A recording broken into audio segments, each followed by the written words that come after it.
it's good that you've just started from right on. I think as any journalist, you go for the news hook. So here goes.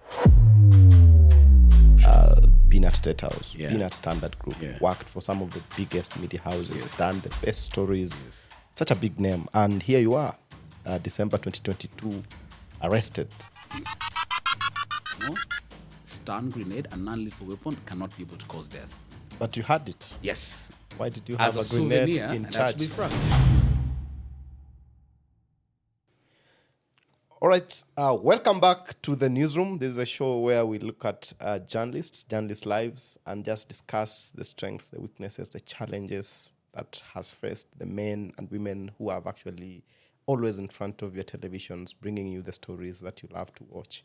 And many times we don't come to really appreciate their stories and know who are these men and women. And today I'm privileged to have one man, Laban Cliff Onserio. Thank you, Paul. Thank you for having me. Laban. Glad to be here. Welcome to the newsroom. Asante. Quite innovative. Okay. I mean, you should have done this at Business Daily. This is actually very nice.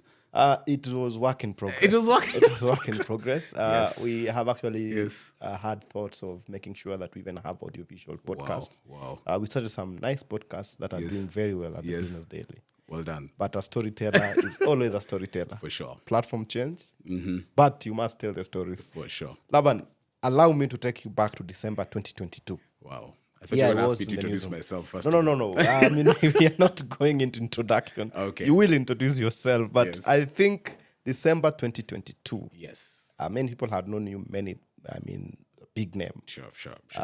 Been at State House, Yeah. been at Standard Group, Yeah. worked for some of the biggest media houses, Yes. done the best stories. Yes. Such a big name. And here you are, December 2022, arrested with an explosive device and a grenade. You had gone to, was it a Solfest? Sauti Soul. Yeah. I mean, take me back there. What really happened? First of all, Paul, thanks so much for having me. And it's good that you've just started from right on. I think as any journalist, you go for the news hook. So here goes. I think that December was a month that I'll definitely forever remember. I think it goes into those, those compositions you used to do in high school, the day I'll never forget. But far from it, it's something that I know I needed to go through to be who I am today. I noticed that you said was a big name, still is a big name. So happy with what is ahead of me. At the time, I was, on vacation, just a weekend, not working, to be honest. So definitely not in any way touching on my day-to-day work, which for me, I consider myself an executor in terms of delivery of work, having served in the office of the president and now working at the Standard Group at the time as chief of staff. It's basically the guy who gets the job done. So, as you can imagine, January, February, March, all the way to December has been quite busy, Monday to Friday, even weekends in the office. And it was just time to take my wife out for, a night of enjoyment on the eve of my birthday. Okay, so it was just the weekend after my birthday, which, by the way, I did not show up at home. So I felt like I'd owed her an outing, for that. And my birthday coincides with my anniversary. Okay. So I think as a family man, I'm a dad to twin boys, 4-year-old, Layson and Layton, who give me such inspiration for life until my daughter came another 2 years ago. So I feel like I think my perspective for life has really changed in terms of knowing that there is Laban Cliff out there. There's what people will find out on Google, but there's also Laban Cliff, the family man, which is never spoken about, which only those 4 human beings can talk about, even at their young age or even my spouse at her adult age. So we went out for a night out. And this was because, Solfest, I serve on the board of the Zero Malaria Foundation. Now, the Zero Malaria Foundation at a global level has partnered with Sauti Soul, and congratulations to them. I strongly feel that we need another Sauti Soul, to be honest, so that we don't really, and nothing against them. They have really taken our brand out there. Look at what the World Bank is thinking about the creative economy. So every brand wants to partner with Sauti Soul. And of course, with the Zero Malaria Foundation, where I serve as a board member, invited me on a VIP level as a board member to sit at the VIP side and enjoy. as any good journalist, would love to network. We had a good night. yeah. And of course, really, really enjoyed. Now, at one point in the night, we got into a confrontation. I think it's where I had parked the vehicle. Remember, when you're going to such an event, there is a way that they give you your pass. Yeah. Where can you actually park your car?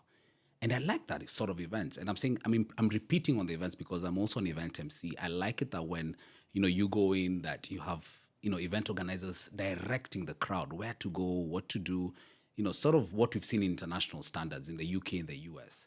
There was a ticket. The ticket indicated that for the VIP parking, is at the basement of Holy Family Basilica. Yeah. So I should clarify that I was actually at the basement of Holy Family as a VIP attendee of Solfest. Which, by the way, there's another Solfest this year. Yeah. And you'll ask me, I'll definitely You'll go. attend. Without And I'll explosives. I'll have bodyguards by that time. Maybe because of where I'm at right now, will I'll you have park the bodyguards same this time. I don't think they'll have it at KSC, but anyway, who knows? So also talks about the event perspective. We've been talking about, KSCC as an event venue, but is it big enough? Does it accommodate such large crowds? But no, people are opting more for the fields and everything, But anyway, back to where I had parked. Yeah. So we're done with the event. We've networked, and there are government officials present. There are very many official executives from KICC who are attending. So at the VIP side, for sure. And for me, I'm a sucker for networking. It's how, as a journalist, I get ahead on stories. It's how, as a journalist, I get exclusive that at times you might go ahead and report on, which not many people know. Why? Because I love to meet people. I love to network. I consider myself, a convergence between HR and PR. Yeah. So, of course, you can imagine you had a good time. Yeah. Okay. And, of course, with my wife there, I felt very comfortable. It's my birthday. It's end of the year. We've achieved our targets. Payday soon coming. Yeah. We can take the kids on holiday. So you must say I definitely was very happy. At that time, the Standard was still paying salaries. I should clarify, 100%. And of course, some of the projects that we had were already coming into fruition. And I'll explain about it in terms of grants. Paul, if you asked me, I think, the things we're talking about right now, climate finance, ESG, we're already trying to talk to donors who can actually fund. So in my mind, I knew. And part of that networking is to say, hey, Paul, you remember we have this proposal we're working on? Yeah. Not in a very official email sort of a perspective, but, in a very relaxed Solfest. And I must give it up to them. That was just really well organized. As I'm driving, as I'm walking back. So you are going to your parking. Yeah, so we're done with the event. Yes. The event is... My sisters joined, my cousins joined. I felt like I needed to, drop them home. Yeah. But for some reason, I could not find my keys. Okay. And because it's very early in the morning, and I think I'm also quite aware about security matters and all, you first protect who's closest to you. Yeah. I said, because I cannot find my keys because I feel like maybe they're dropped, where I was seated, let me just take my wife home, And that was the first instinct. Take my wife home and then come back for the car because I felt like the keys would have been got because we were the VIP area and it's very secure. Yeah. So So I dropped my wife home, and my sisters already. How are you dropping your wife home now? We took a cab. Took a cab. All right. Took a cab and just dropped my wife home, and I said, okay, I need to go back for the car definitely because I'm not sure. It's a Sunday morning. Of course, the church services will be there. They'll be like, okay, who are these guys? And we only came in there based off on the VIP ticket. Remember? Going back, I realized there were many people again who had lost their keys, and I came in and I requested for help from the people who had parked next to me. Yeah, and that's when hell broke loose. I'm saying that because first, as I said, I at heart I believe that this was meant to happen. My wife is protected. There's no one around. I'm just gonna handle this, as myself. Yeah. You got into a confrontation and it got nasty. And then there was a physical exchange. Yeah. I regret the fact that there was no one to see the genesis of it. Yeah. Because remember, it was at the basement parking. Yeah. What everyone knows is the aftermath. Yeah. No one saw how I dropped my wife, came back to the basement, and by the time I'm doing all that, you see, there's all this thing about He was overly drunk. When you're inebriated, there's no way you're going to explain somebody taking spouse home and then coming back. And, I fully agree. Yes, definitely the drinks were served. We enjoyed. As anyone's birthday, don't criticize Laban Cliff for, enjoying a good time with, with the good music as well with people. And it's the end of the year, to be honest. Yeah. Cut me some slack. So I regret the fact that that Genesis, no one is aware about it. But where I regret even further is the fact that, I was aggravated to the fact that, I had to go in and tell this guy, please step back because I feel like you're coming in too close because of the confrontation we had. And not to go into the nitty-gritties of it. What was the confrontation about? The confrontation was that I needed help. Yeah. I needed help to get my car sort of jump-started. Just the key, to the sensor of the key. Yeah.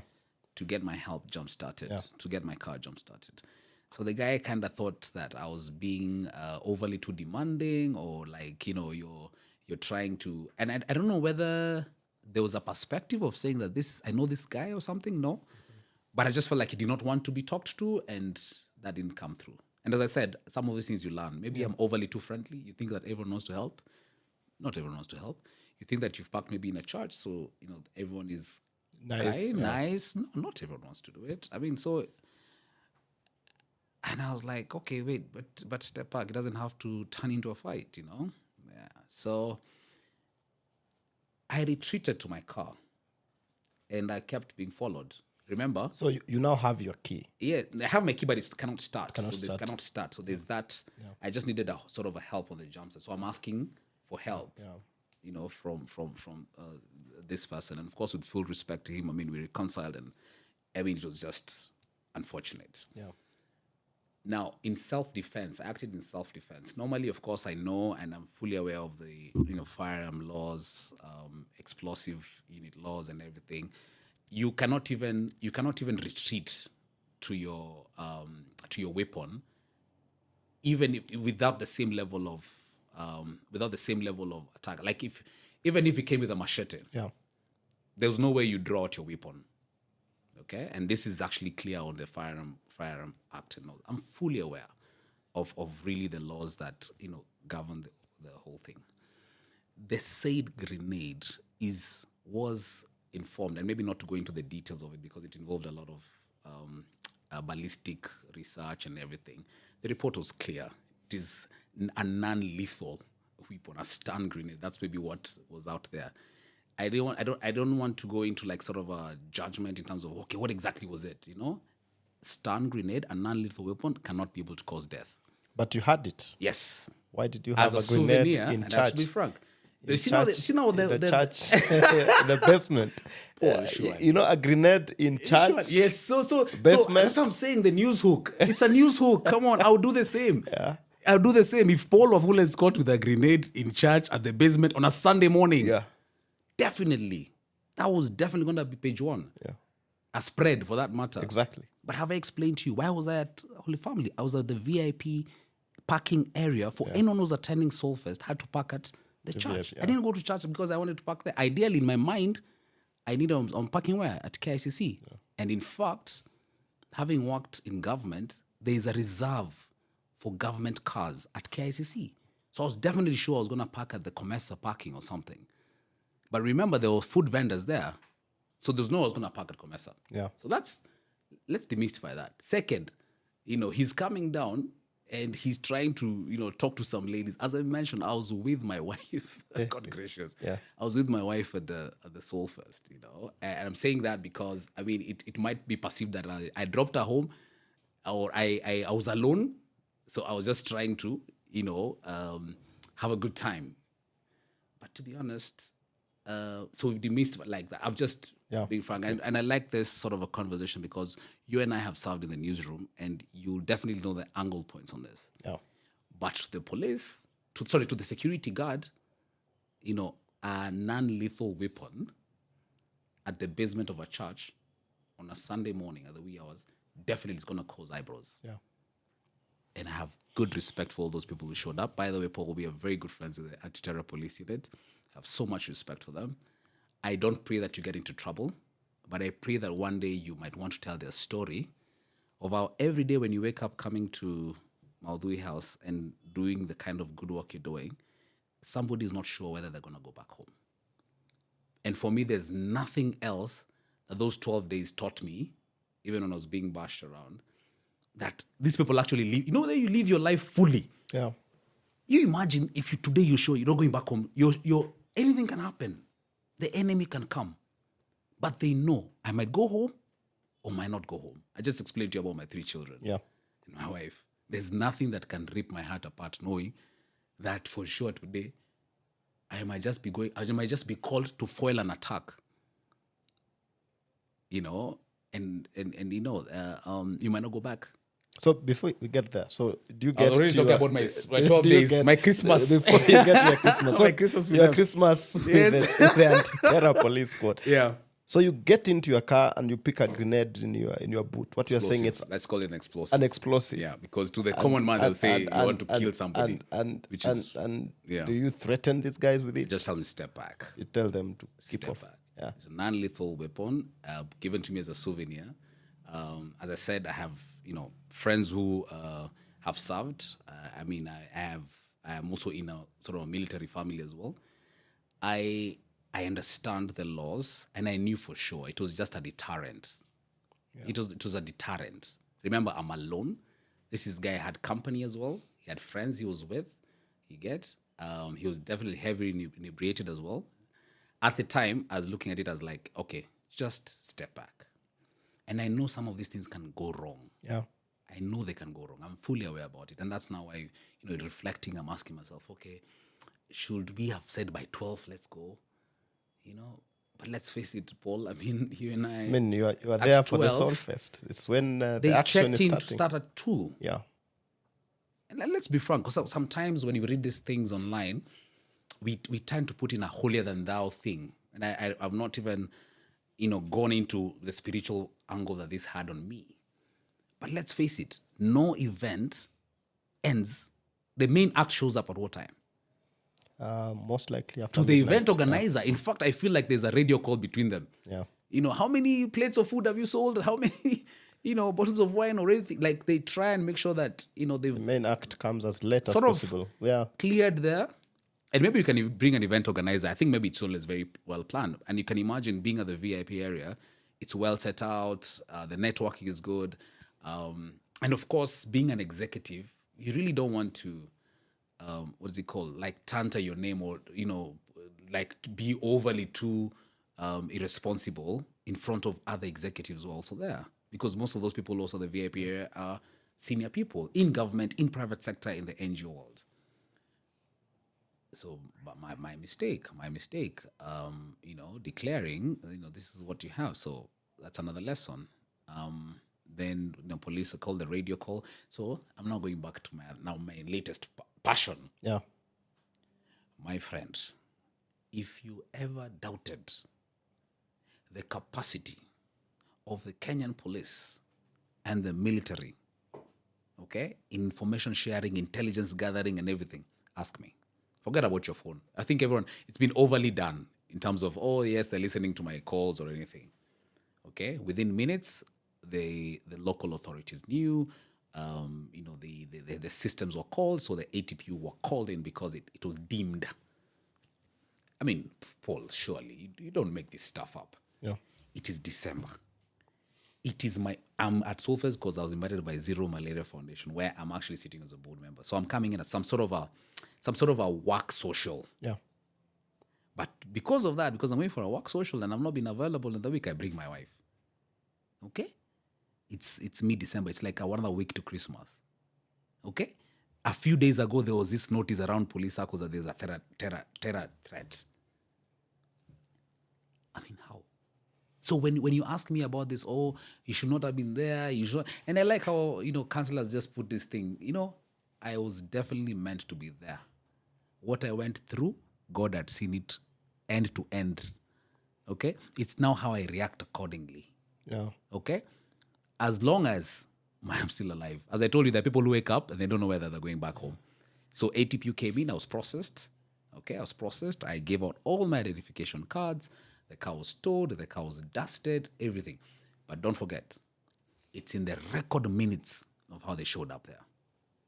My friends are calling me, they're saying, Laban, I was at the church. Why didn't you call me? I was at the church. Like, you see, the thing is, at that point, when there's that interrogation, it's quite different. I mean, I would want to divulge where I was, but I was in a very comfortable interrogation room, with full cameras across, very professional people, very kind to me. The perception maybe is like, oh, I was beaten up, I was roughed up. Far from it. I feel like they're the most organized department of the DCI. Okay, I know about the banking fraud unit, because I know there's a lot of stories that we've covered as business journalists regarding banking fraud and stuff. But I mean, when you're investigating whether it's an explosive or not, whether it's people have stolen billions of money or not, definitely you need to have some good head on your shoulder. So I think also to the Kenyan populace, let's also appreciate these disciplined forces folks, because the kind of study they go through and to just get themselves involved. I know where you're going. You want to say I'm holding brief for not really. national defense. If you are arrested, is when you can actually learn. Yes. Before then you will. The true force of the law. Mkono wa sheria. The hand of how long it is. How long it is. And it must have been long. Yes. So there you are. Wife, number, name, Facebook account, Instagram account, last point of entry into Kenya. How many times have you traveled? I have a valid US visa, I have a valid UK visa. I mean, like, who are these person? You're literally processed like they don't know you. Wow. Surely, Paul. And you've been in State House. General Electric, State House. Where else? And then humbly so. And I really thank God for my career trajectory, which I feel is quite abnormal to any youth out there. I'm just shy of 35. And what I've achieved for the last, 15 years, I have God to thank. LinkedIn profile doesn't matter, Yeah. Okay, yes, we've seen that. Yeah. But where do you go to church? Not too far down the road. Oh, okay, so you go to church, this place. Who are your friends? Where is your home? In fact, the Virgin are still, I thank God it's an upmarket area, but who are your neighbors? So I'm really happy. So for me now, I'm telling the story because people might want to joke around with because maybe I don't know what the perception to the police normally from the Wananchi is. These bad people. Maybe it's because of the protests. Yeah, that's a different unit. But there's the GSU. There are many other units within the forces, and I've really come to appreciate and respect. And remember, Paul, I spent Christmas with these guys. So you have 12 days. So we are joined at the hip. They've picked you. They've picked you. Yes. Your family is at home. Some of us will think that because of your State House connection, somebody at State House will make a call and say, "We know this guy. Far from it. This could be Far this from could it. be wrong." And I'm happy that did not happen because it will have turned political. Yeah. Then the story would have been State Laban House, Cliff intervenes. State House intervenes. No. Yeah. And I am really, really, really apologetic to the powers that be because the name State House was dragged with a Laban Cliff birthday weekend. They have no relation at all. Or Standard Group was dragged. Chief of Staff. I don't know if Standard Group was a person, if State House was a person, I'd have knelt down to them and said, I'm really sorry that our names were. Paul, I was there as Laban Cliff, husband to Madam Elsie, going for a weekend with her and as board member out of an invitation. Yeah. And by the way, if Zero Malaria did not invite me for that, I would definitely have gone for a weekend out somewhere else in Nakuru, where I take refuge in and I take pride in that I come from such a serene county. Just gone there, enjoyed birthday with my parents, cut cake, come back. So you are 12 days. Yes. Oh gosh, with the who was counting? Goodness. It's Who was almost 2 counting? weeks. It was a holiday. It was like actually almost 2 weeks. I'm not sure it was 12 days, but why I'm saying who was counting because the holidays was just checking in. The holidays was just checking in, and I said let's follow the due process, and that's why I'm moving from the cops. Let's now go to the courts. Yeah. I've told you about the strength we have as a country on the intelligence network and the security forces. Without diverging too much, of course, there's information that came to me that I will die with. but also the court system and how victims are, and how suspects are processed. Mr. Paul Wafula, can I tell you, if you go to Masai Mara, you pick up, let me not call it a cowrie shell. What are these things called? Like, souvenirs. There's some souvenirs you might just pick up and, what can I say? I forget the name. Because, of course, if you're picking up an elephant tusk, it will be known. Yeah. I'm just saying something really small. Let's say maybe it's even a tooth or it is found in your bag. It is not even the normal cops who are going to process you. It's going to go straight into the anti-terror unit. Okay. Because poaching, it's deemed a terror event. Guys need to inform themselves of the laws in this country. There was a Chinese lady who was languishing because first she could not communicate in English. So they had to get a translator in court to help her say exactly what she was doing with a souvenir she got from her trip in the Masai Mara. Because it was deemed that she was a poacher. So there's always a danger to a single story. And that's why for me, I wish I was writing. In fact, the only problem you did is that you did not give me a pen and a paper to write for you ATPU diaries. Which we put at the left of the... Yes, sure. Yeah. You just have said, Laban Cliff shares ATPU diaries. Day one. What did you eat? Chele na maji ama mletewa. Goodness. What was it? What did you eat? First, I'm so happy. I had full access to my family, my legal counsel, and everything. They were allowed to get me food. So I must say I was well fed. Yeah. Okay. And what I'm happy about is during Christmas, we got some good serving where we shared Christmas with the entire ATPU on duty. The officers were on duty. Yeah. Yeah. Not to ask them so that I can step out. We just went to the boardroom and we had, sort of a good time. And I think my most memorable piece from that is it was Labella's first Christmas. Wow. Now, Labella, my daughter, I don't know how I'll explain this to her when she's 18, but it's fine. It was meant to be. They allowed her. She came in, were fully dressed. Everyone was, it was like Christmas with, ATPU. Yeah. So we sat down. They met my daughter. They met my mom. They met my dad. They met my dad-in-law. They met my wife. It was a family. It was like it was meant to be. What would I have done if it was there? I would have been in Nakuru, locked up, somewhere in Milimani, and just enjoying boozy by ourselves. Yeah. But here we are. We shared Christmas with officers who, any friend, what's it called? Four becomes friend. Yeah. And that's what I'm saying. To date, we are joined at the hip. And I'll never talk about their names. Even if they walk out here, I'll never even point at them because, of course, these are security officers. Yeah. And I'm happy that sort of discipline was ingrained in me. Yeah. Because, as journalists who like to report, the president is passing around and, there's some things you don't need to share because they also jeopardize the security of a nation. So a bit of appreciation of the intelligence of the let me call it now the security network. Some things I feel like also as journalists we really go overboard. Yeah. That we also put the country at threat. By the information that we put out. We overshare. Okay. We overshare. Remember, we need to be very territorial about the work that we do. Be a Kenyan first. Be a Kenyan first. Are we oversharing to the sort of level that an enemy sitting somewhere, whatever they are, that they can actually gain a lot of intel just from the information that is out there, and then they use the media? Yeah.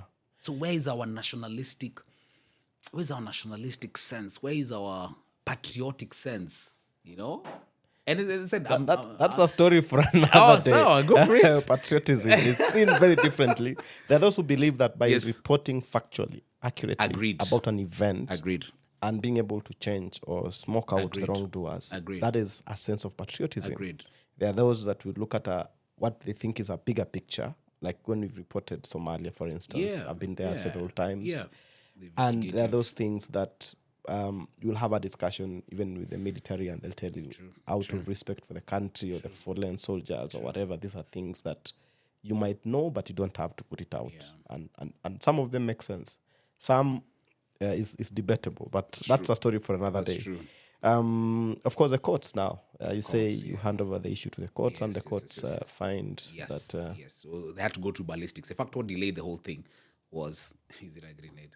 Is it an explosive? Is it a gun? Is it a cup? Is it a phone? All these things have to go through ballistics. Okay? And by the fact that the case was withdrawn, I believe that, I can take that to the bank.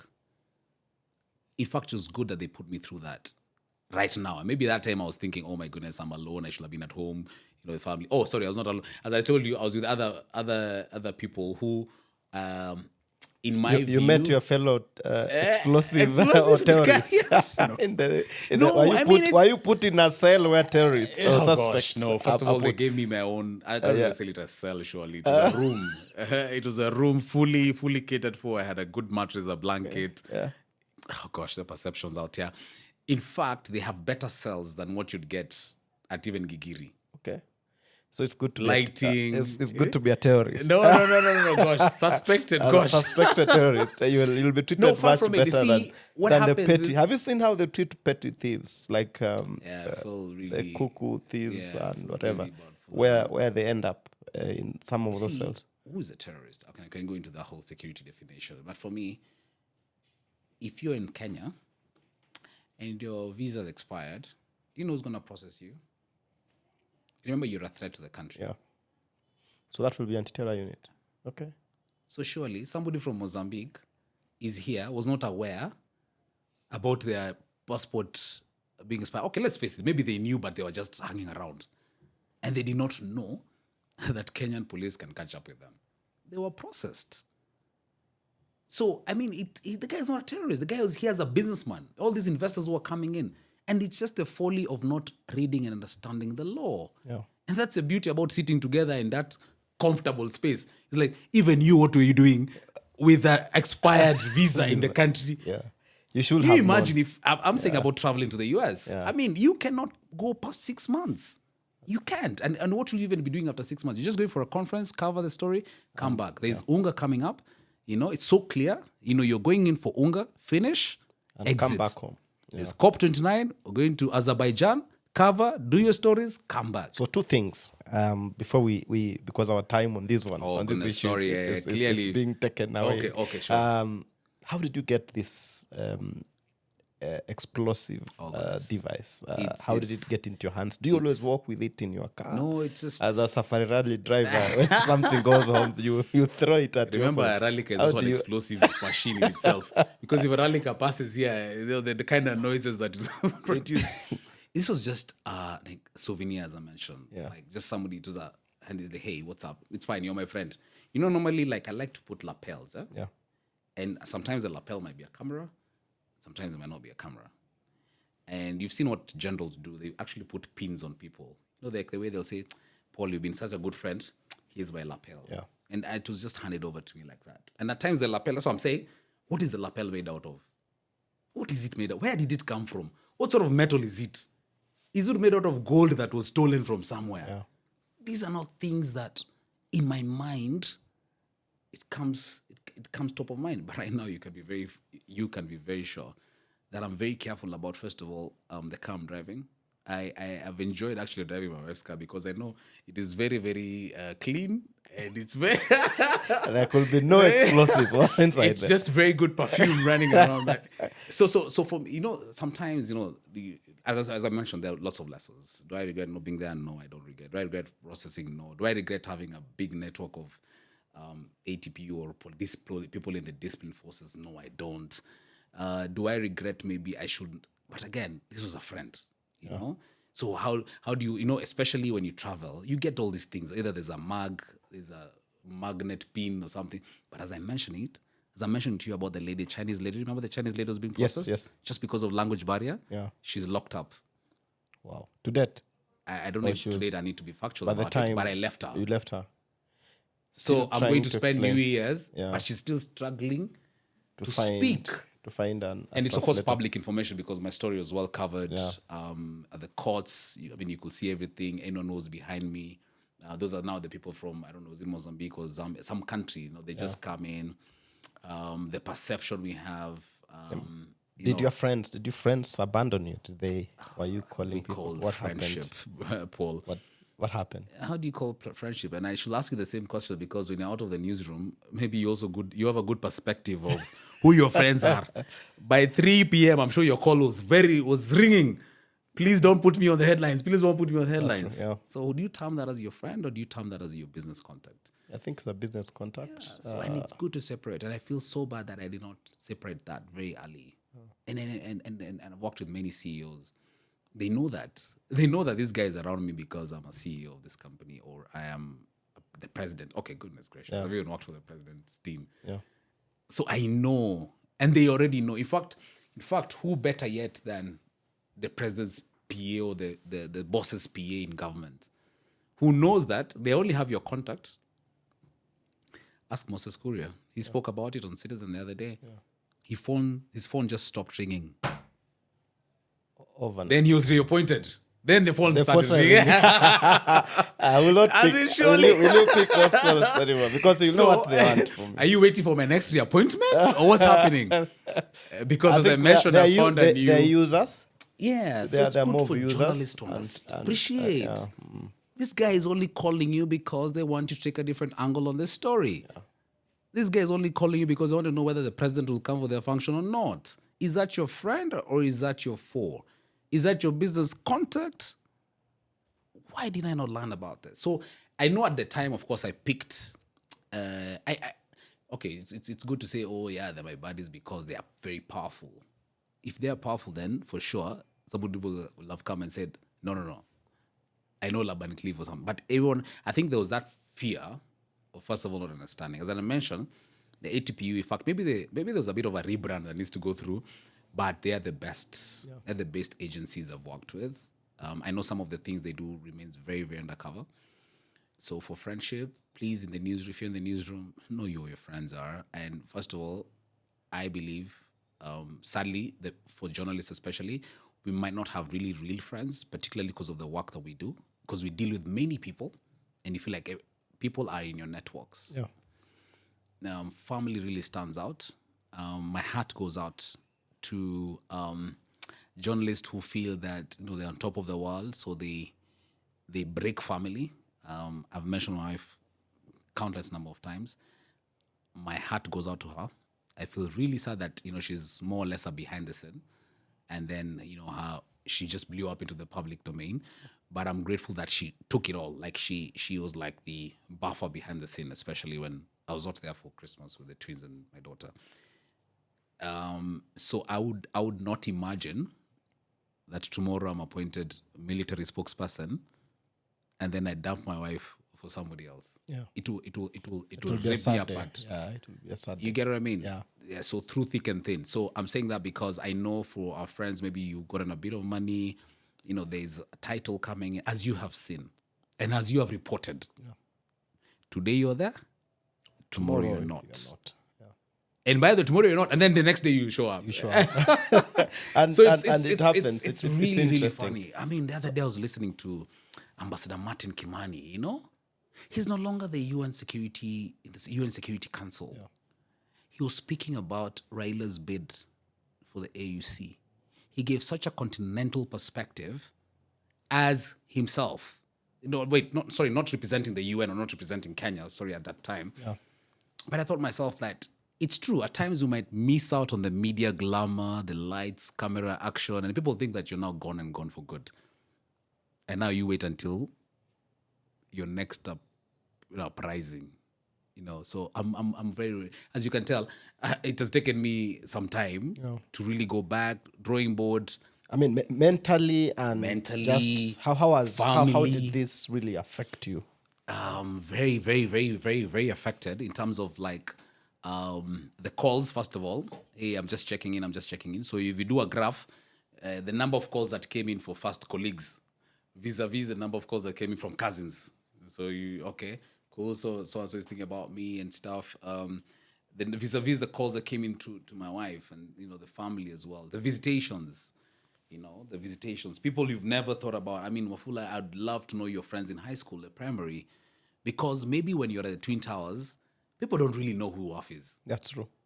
It was so shocking that guys in my primary school, they were like, they contributed. They're like, Laban, we want to pay your legal fees. So I'm like, these guys, and rightfully so, because I mean, these are people you literally at childbirth. Yeah. They've known you ever since you're a baby, So there's no way they're gonna start saying, "Oh, this guy just traveled from Somalia the other day and is coming in because he wants to, attack the country." I mean, it was just absurd. Yeah.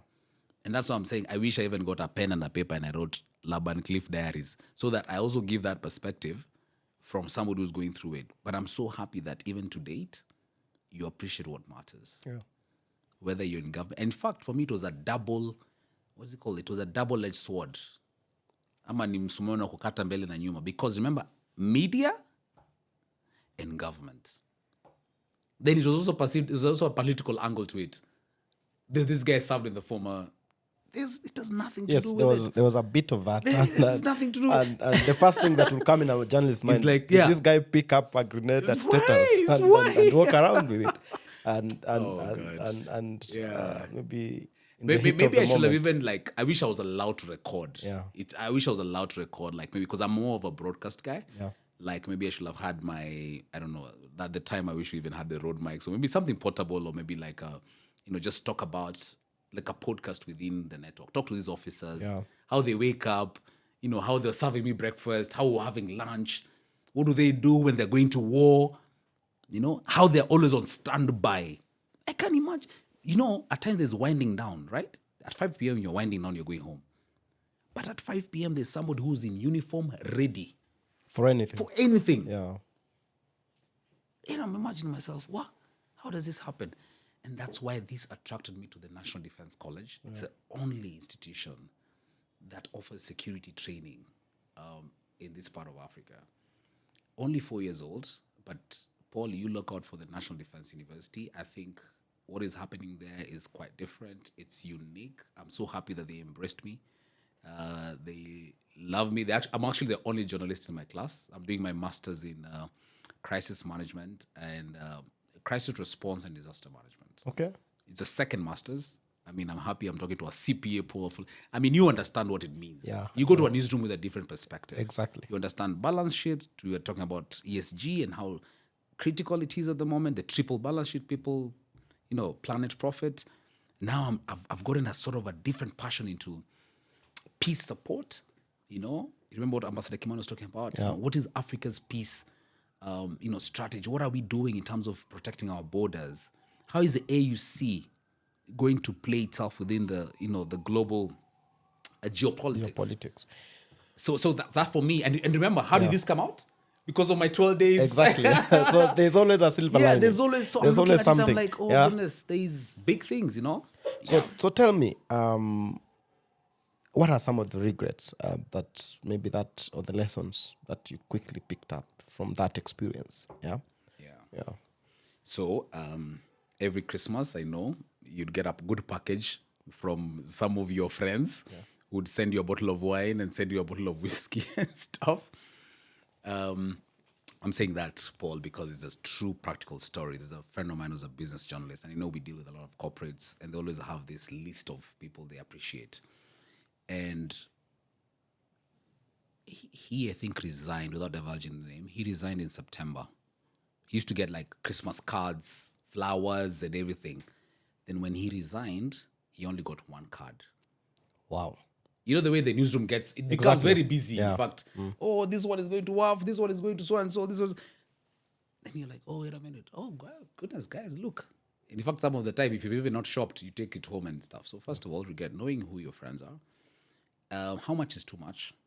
If you're out partying and you're out having drink. Because at times, I know, as I'm mentioning it, it's supposed to be to the networking forum, right? But it's always not about clubbing. It's not always not about going out. I've picked up golf, and I don't even know why I don't even start this out when you were at, even before Nation, at CNBC. They're doing those golf tournaments, maybe golf reporting, a recreational activity. So it's not always about, let's meet up over a drink, then I'll tell you the exclusive story. All right, you are watching Newsroom, the show where we get behind the newsmakers, the people who bring you stories every day to your newsrooms, to your televisions, to your newspapers. And we listen to them and just understand what really is the makeup of these people, the challenges they have faced, and the experiences to build on and make even better journalists. Now, in the second half, we are going to talk about Laban the journalist. We want to understand him a bit more, where he's been, his love for Safari Rally, WRC, and he's not just about grenades. He's actually more than that. As a business journalist, we really want to get into that. And then probably discuss what is the biggest elephant in the room, mental health in newsrooms. All this after the break.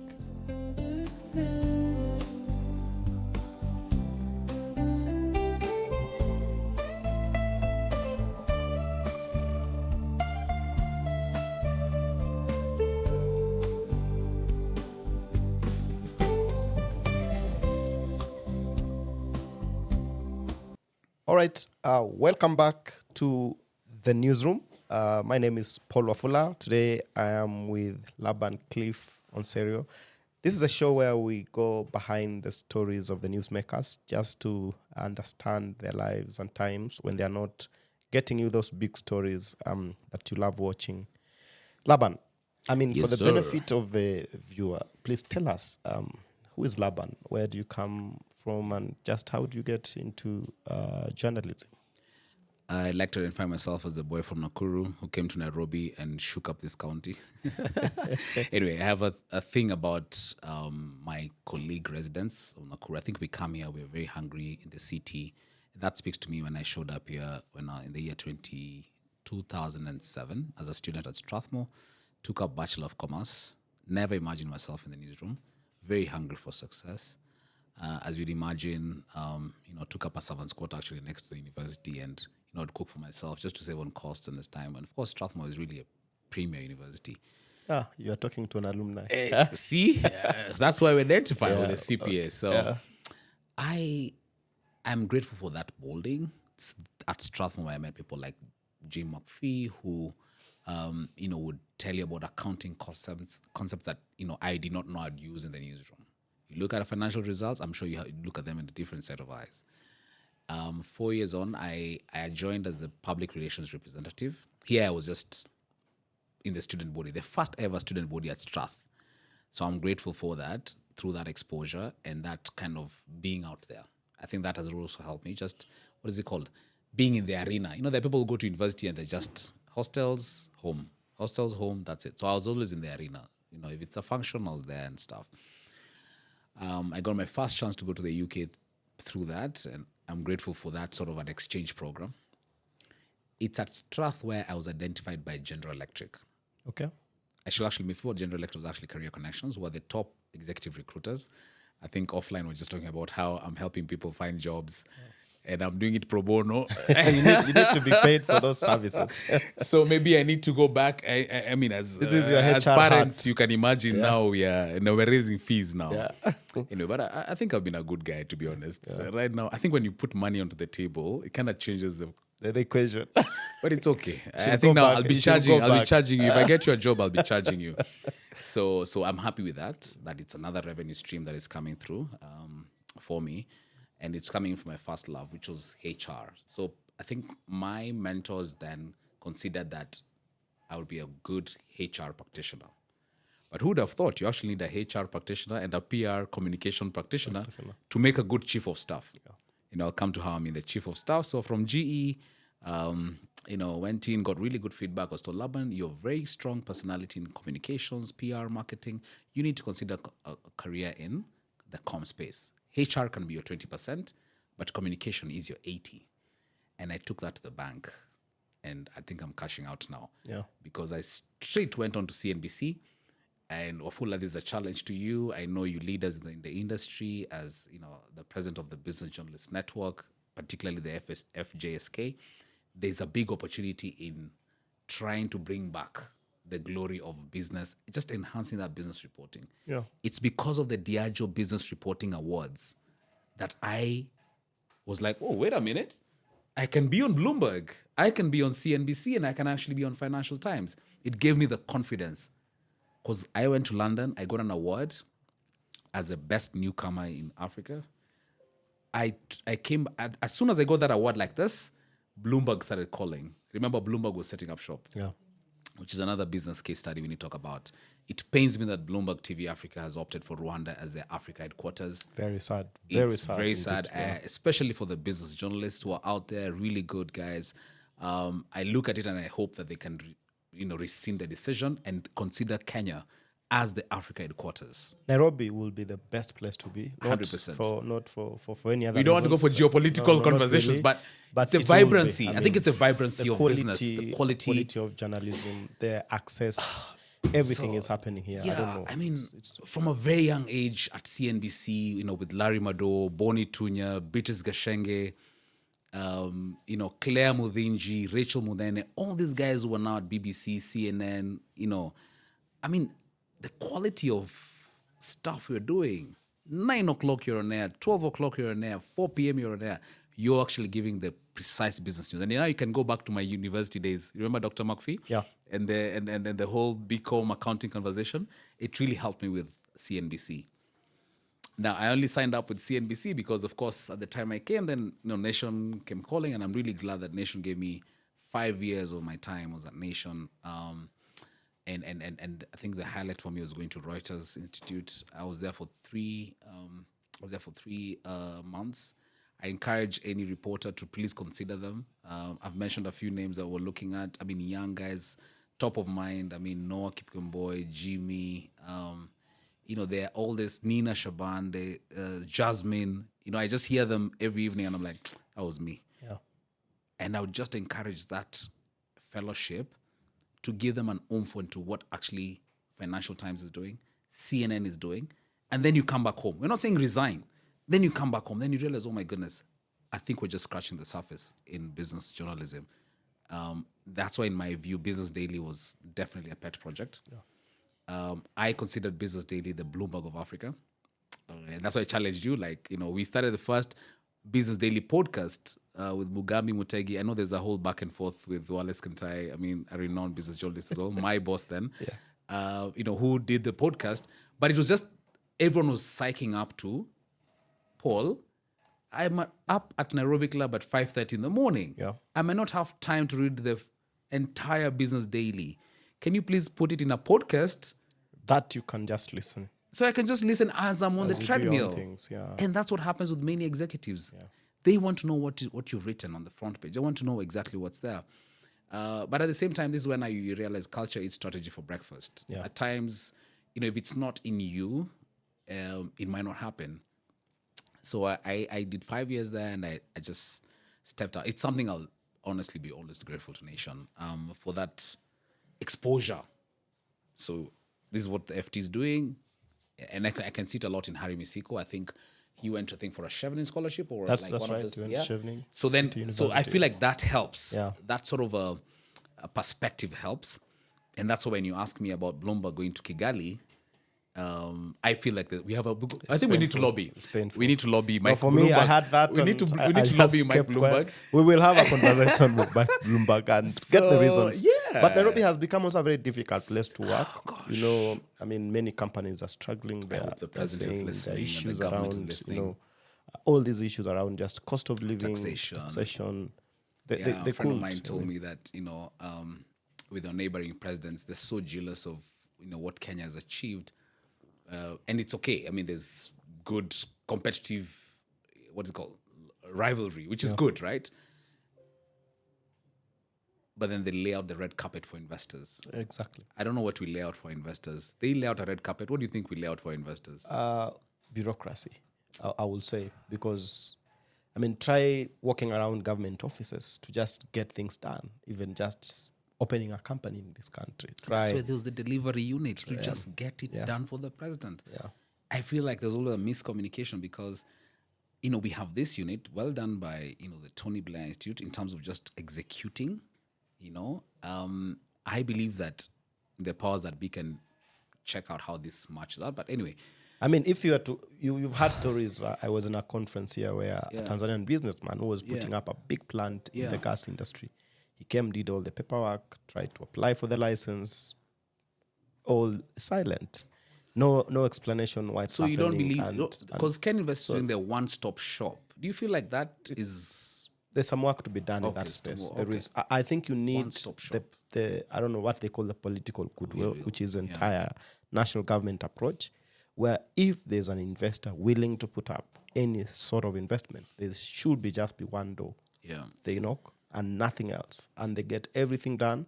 I mean, taxes can come after. Every other person can come after, but let the person first open up, set up shop, Big opportunity. and then try and encourage them to invest. Big opportunity. Yeah, And because we we're only know missing about out, and Bloomberg because we are a business, and that's in our space. How many other that we've lost big out. time I mean, investors? just see. I mean, maybe it's for PR, but Yeah. you've seen the issue where Paul Kagame lays out the red carpet, Yes. and for any investor coming, Yeah. that'll be shown around. He will personally take charge to make sure that if it's a big with investment, the RDB as well? they will be investing. Yes. They'll be investing in Rwanda, and Yes. there's a lot of PR. You will say that, Yeah. but you can see that national push. I mean, if he was given Kenya in terms of the resources, the human capital that we have here, I mean, here you are looking at And sending, but it's you are Kenyans who are sending running the show down there. I mean, it's exactly. like They're Kenyans who are implementing doing our it. policies Yes. here. Here we are sending our young people out of the country to get jobs out there. Yet everybody's just wondering if you were to get this skilled workforce that Kenya has. I mean, in any country in Africa, Big time. we'll be so far. But that's a story for another day. So Challenge Abby to write us those stories when he's there. I From will. our I will. I'll personal talk to him. perspective. Abby, you are watching this. Make sure that we get the Rwanda story Yeah. here to understand what Rwanda is doing Sure. that The Kenya Kenya can emulate learn much from. more. No, how do you get to State House? So after 5 years, I'm happy with what I achieved there as Business Daily. As I mentioned, podcasts, short videos, video on demand, convergence was happening. Maybe the Twin Towers was not conducive as an environment. So 5 years, I said, okay, maybe there's an opportunity to try out something different. After 5 years, as anyone would do in a career, maybe after 3 to 5 years, you're already thinking, okay, what's next? I'm grateful for the networks in motorsports. I got a very strong referral, which is something that I speak to many executives about. You can have the CPA, you can have the MBA, speaking about our qualifications, but you really need to get out there. You really need to get yourself known. So for me, it was motorsports, and I appreciate that within the motorsport network, somebody noticed my potential and said, okay, please come and work with us in the delivery unit. When it was being formed, I was there with the renowned business journalist as well, Mumbi Oroe, who's still in government. We helped communicate on behalf of government what the government does. Nothing political, projects. You've seen what Morara Kebaso is doing Exactly. Of what is The not government doing the opposite. perspective. The government perspective of what really happening, and it's missing. I think there's that gap that whoever is watching can figure out, because government might be doing a lot, but then sometimes just that last mind. But again, you mentioned about the bureaucracies and stuff. I always never like to criticize the government of the day. I sit and say, how can I help? As we mentioned, all these are our friends. Hussein, we've worked in the newsroom. Gerald Bitok, we've worked in the newsroom together. Dennis, those are people who understand our space. Maybe they just locked up with the whole bureaucracies around it. And that's why I feel like if we had a quasi-government operations, such as the delivery unit, I believe in the delivery unit in Africa. We have the African Development Bank putting the money behind it. We have Tony Blair Institute putting the money behind it. If governments can embrace the delivery unit, a case study, actually a perfect business school case study, is the Malawi delivery unit. You can imagine with the disasters they went through. So 3 years at State House, I'm grateful with that stint. I think the convergence bug came about, and that's why I joined Standard Group. And at this point in time, as I mentioned, my heart goes out to the redundancy notice that came out the other day that 300 journalists or 300 staff of the Standard are going to go home. I mean, journalism has become a dangerous trade to play. I feel for my colleagues. More reason why I'm going in a tangent. I can't say I've dumped the profession. I am trying to ask, where has the cheese moved? In my perspective, security, sustainability, peace reporting, all these are facets that we still haven't scratched the surface on. But at the same time, we don't need to start talking to, and really kudos to them. Safaricom has been known to be one of the top investors in newsroom. They did the Safaricom business reporting program at the business school. There's the KCB. Can we now talk to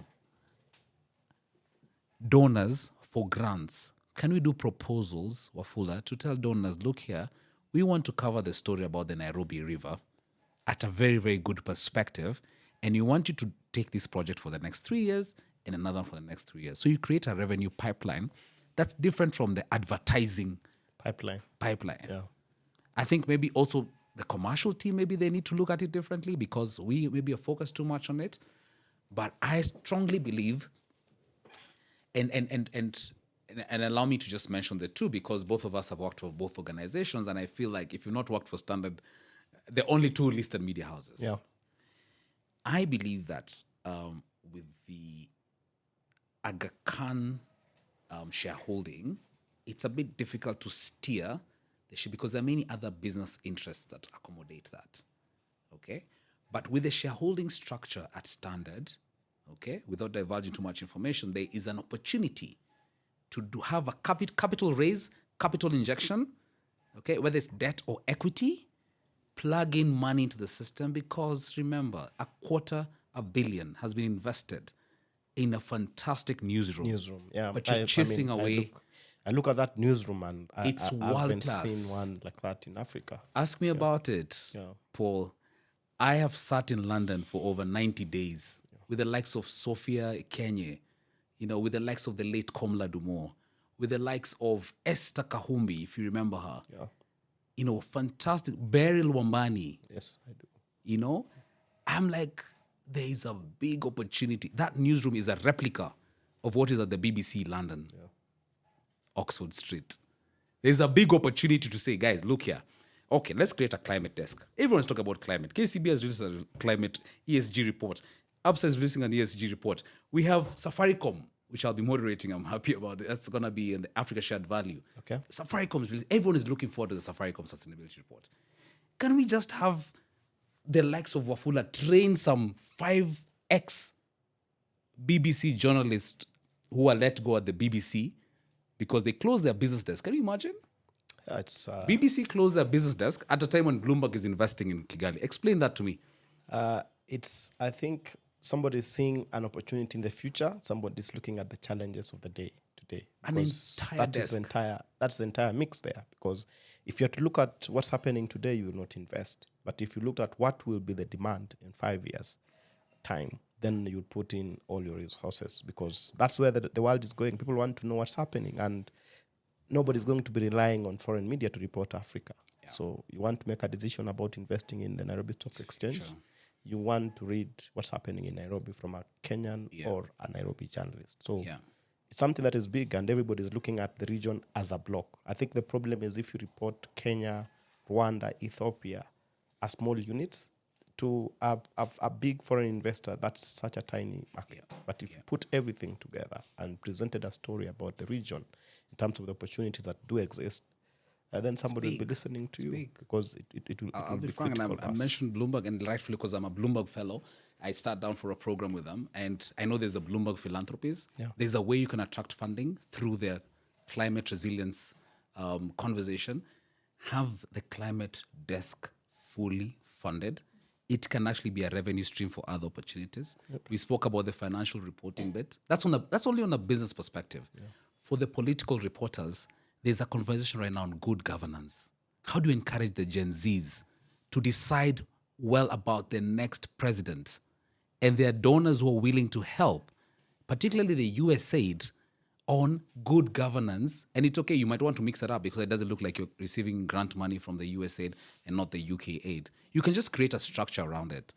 So, Paul, if you ask me, I'm not saying that I know where to press, but I believe that we need to have like a second chance. I mean, talking about second chances, we have seen a lot of challenges facing now our colleagues in terms of mental health, alcoholism, issues at home. And I've always thought that somebody needs to tell the story of the journalist because this is the person who is always the first responder. Yeah. There's an accident. There are the people to come there and look at how ugly the accident was, how many people died, how they died. They have all those images. And they have to, distill this into something consumable for you. True. If it's running, I remember there's a time during the post-election violence, we were basically being called to city mortuary and look at the bodies and count how many people have died. And then report. If it's a building that has collapsed, again, you'll find journalists sometimes arrive even earlier than even fast responders.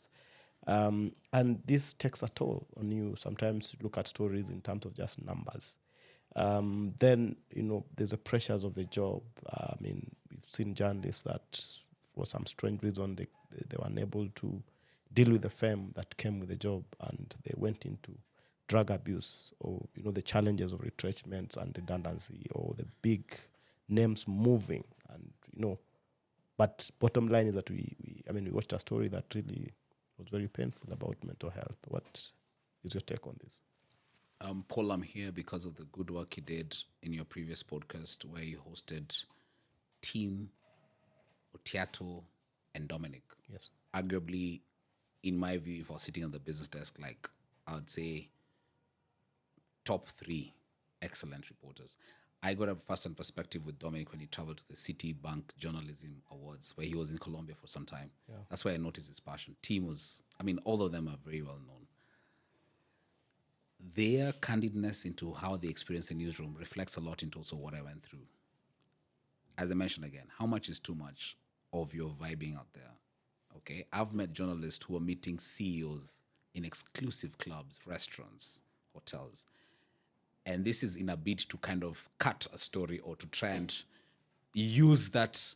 When you've been invited to this, big opportunity, you're like, oh, okay, order for whatever you want. You want to order for the expensive drink, knowing that you've not even paid rent at home. Oh, this guy so-and-so has called me.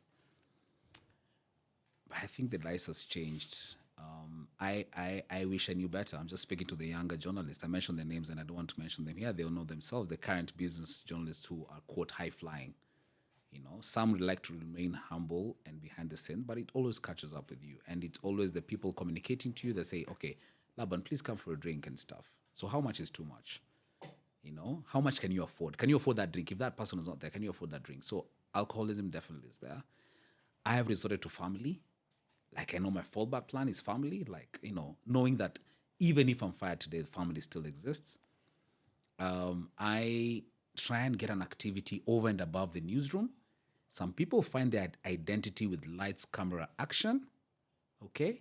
Now, when it's switched off, it's a difficult conversation out there. How do you adjust, Paul? How do you tell your colleague that you need to add on a CPA in your business journalism so that you can be employed by Safaricom as, say, an ESG reporter or something like that?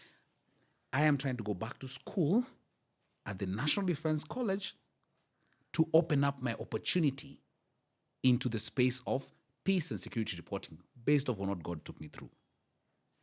How do you ask a journalist to wear many hats? So for me, that's a conversation. Because I feel like people now are depressed and saying, okay, I've given up on life. I want to kill myself. That's from a journalistic perspective. To the owners of the business, please invest a lot into mental health. There are lots of separations, the divorces. In fact, I'm even tired of, all these things. Not saying that, you're in a perfect relationship. There are always these challenges. How we put it and how it's given, it's this. Faith is number one. Faith. How you actually, who do you subscribe to? Which higher deity do you subscribe to?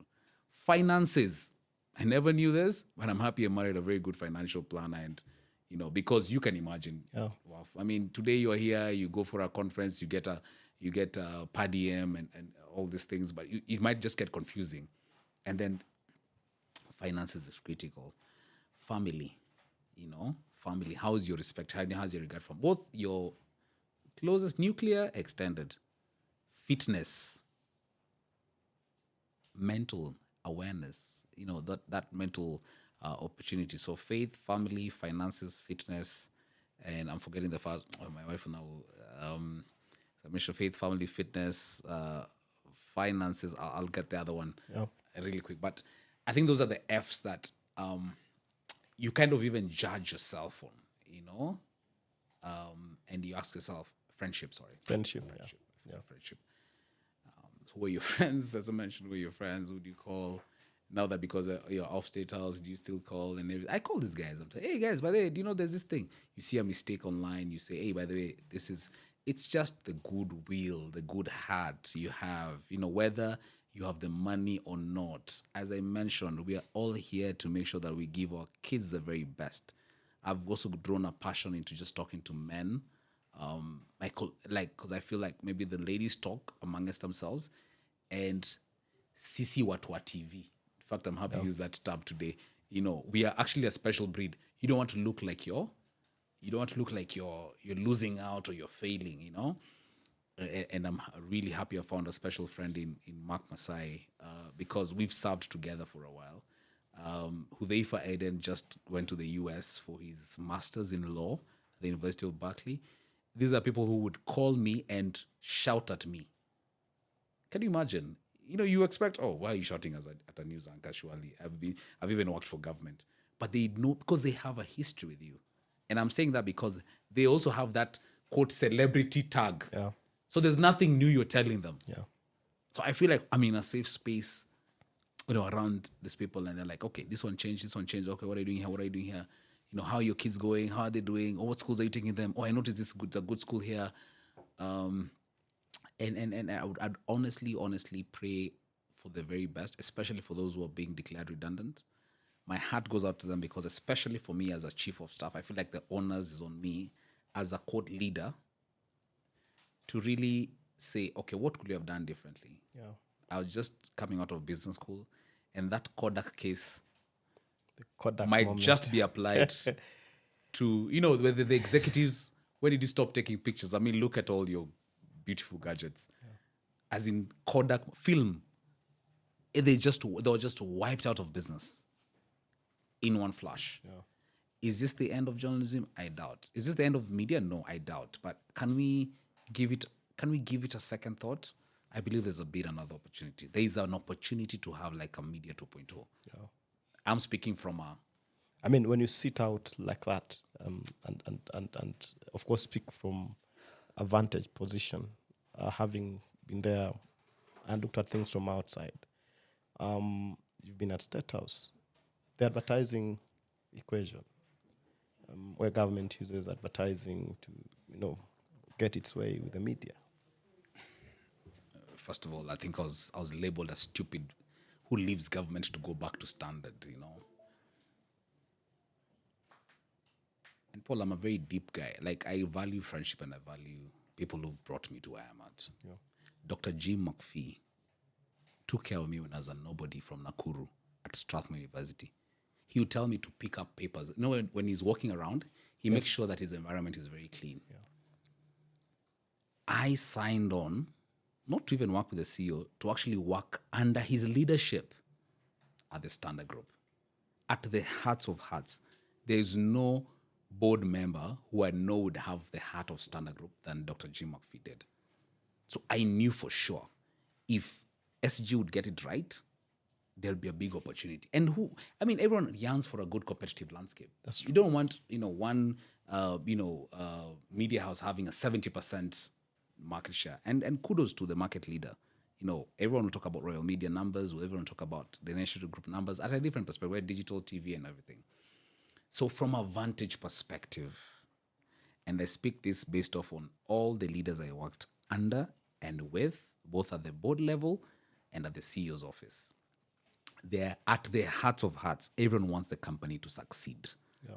But there are things I would say when I mentioned about capital injection. How are you going to tell the newsroom that we're trying to do a bit of fundraising and try and do a bit of opportunity to inject money, especially maybe into the plant, you know, and work with partners, you know? Paul, man, it's something as simple as giving Sandy your newspapers to take to the market. Yeah. What's so hard in that? Sandy was just coming in. They just got in a big funding as well.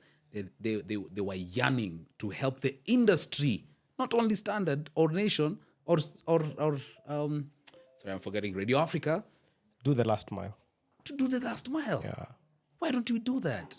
You know, as in we work together and say, look here, guys, the overheads around newspaper deliveries are all that. Yeah. I said, no, it's been tried and tested. It did not work. It didn't. But, you know, you're coming in with that delivery discipline. Yeah. And I'm so grateful that government perspective gave me, where if something comes from the president, my friend, regardless of who you are, You must. it's going to get done. Okay. But my worry with private sector, sorry to say, is that there's always a pushback. Oh, you know, the board has pronounced itself, but I just feel like we can do this, or we can do this, or we can do this. So my regret is that I felt there was a butting of heads, or there was a bit of a disconnect. Yeah. Communication is a secret of staying in love and being in love. So I think also in corporate, it's very clear how the exco communicates, how the board communicates to the team. You get it was always like bashing, and I'm not saying this only for Standard, also me the other media houses I've worked with. So I believe there's a big opportunity in terms of just trying to create an environment where guys can say, look here, the ship is leaking, and we are all in the ship. The ship is leaking, and we are all in this ship. We know what will happen if nothing happens to the leaking ship. That's all we had for you on this episode of the Newsroom. And thank you, Laban. Thank you so much your time both for and for your nuggets of wisdom. Watch, like, subscribe, share, give us feedback, and let us know who you want us here next. Until next time, I've been your host, Paul Afola. Bye-bye.